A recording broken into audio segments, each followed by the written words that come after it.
വിശുദ്ധ യോഹന്നാന്റെ സുവിശേഷം 8-ാം അധ്യായം 48 മുതൽ 59 വരെയുള്ള തിരുവചനങ്ങൾ. അബ്രാഹത്തിന് മുൻപ് ഞാനുണ്ട്.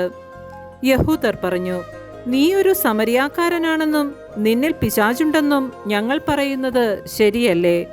യേശു പറഞ്ഞു, എനിക്ക് പിശാചില്ല. ഞാൻ എൻ്റെ പിതാവിനെ ബഹുമാനിക്കുന്നു. നിങ്ങളാകട്ടെ എന്നെ അപമാനിക്കുന്നു. ഞാൻ എൻ്റെ മഹത്വം അന്വേഷിക്കുന്നില്ല. അതന്വേഷിക്കുന്നവനും വിധികർത്താവുമായ ഒരുവനുണ്ട്. സത്യം സത്യമായി ഞാൻ നിങ്ങളോട് പറയുന്നു, ആരെങ്കിലും എൻ്റെ വചനം പാലിച്ചാൽ അവൻ ഒരിക്കലും മരിക്കുകയില്ല. യഹൂദർ പറഞ്ഞു, നിനക്ക് പിശാചുണ്ടെന്ന് ഇപ്പോൾ ഞങ്ങൾക്ക് വ്യക്തമായിരിക്കുന്നു. അബ്രാഹാം മരിച്ചു, പ്രവാചകന്മാരും മരിച്ചു. എന്നിട്ടും എൻ്റെ വചനം പാലിക്കുന്ന ഒരുവനും ഒരിക്കലും മരിക്കുകയില്ല എന്ന് നീ പറയുന്നു. ഞങ്ങളുടെ മരിച്ചുപോയ പിതാവായ അബ്രാഹത്തേക്കാൾ വലിയവനാണോ നീ? പ്രവാചകന്മാരും മരിച്ചുപോയി. ആരാണെന്നാണ് നീ അവകാശപ്പെടുന്നത്? യേശു പറഞ്ഞു, ഞാൻ എന്നെ തന്നെ മഹത്വപ്പെടുത്തിയാൽ എൻ്റെ മഹത്വത്തിന് വിലയില്ല. എന്നാൽ നിങ്ങളുടെ ദൈവമെന്ന് നിങ്ങൾ വിളിക്കുന്ന എൻ്റെ പിതാവാണ് എന്നെ മഹത്വപ്പെടുത്തുന്നത്.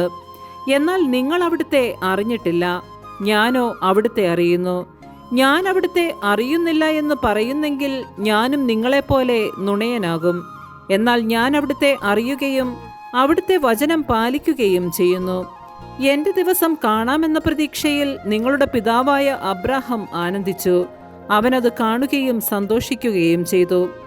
അപ്പോൾ യഹൂദർ പറഞ്ഞു, നിനക്ക് ഇനിയും 50 വയസ്സായിട്ടില്ല, എന്നിട്ടും നീ അബ്രാഹത്തെ കണ്ടുവെന്നോ? യേശു പറഞ്ഞു, സത്യം സത്യമായി ഞാൻ നിങ്ങളോട് പറയുന്നു, അബ്രാഹാം ഉണ്ടാകുന്നതിനു മുൻപ് ഞാനുണ്ട്. അപ്പോൾ അവർ അവനെ എറിയാൻ കല്ലുകൾ എടുത്തു. എന്നാൽ യേശു അവരിൽ നിന്ന് മറഞ്ഞ് ദേവാലയത്തിൽ നിന്ന് പുറത്തുപോയി. നമ്മുടെ കർത്താവായ മിശിഹായ്ക്ക് സ്തുതി.